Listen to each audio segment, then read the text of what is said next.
Sa mga pangunahing balita naman sa labas ng bansa, US President Barack Obama umani ng mga bagong pagbatikos at Chinese authorities binubusisi ang anggulong suicide attack sa pagpapasabog sa isang sasakyan sa loob ng Tiananmen Square sa Beijing.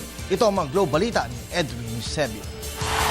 Naharap ngayon sa mga bagong pag-atake si US President Barack Obama. Kaugnay ito ng pangako niya sa mga Amerikano na naisutuloy ang kanilang healthcare plan sa ilalim ng Obamacare.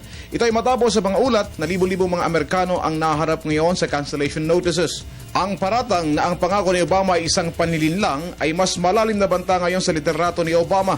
Minalit naman ng US President ang mga sinasabing problema sa website.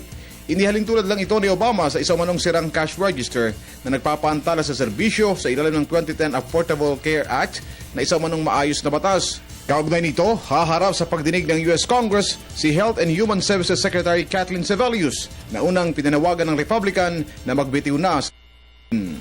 Sinisiyasat ngayon ng mga otoridad sa China ang posibilidad ng unang major suicide attack.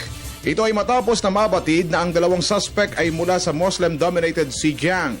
Magugunitang iminaneho ng tatlong suspect ang isang SUV sa mataong Tiananmen Square at doon pinasabog. Nagpatiwakal ang mga ito damay ang dalawang turista noong Lunes. Kaugnay nito ay ipinakalat ng pulisya sa China ang dragnet operation sa buong kapital ng Beijing. Kabilang sa mga inahalugog ang mga hotels at mga sasakyan. Punteriya ng mga ito ang 2 taon na hinihinalang ethnic Muslim minority na nasa China. Para sa Telebisyon ng Bayan, Edwin Eusebio.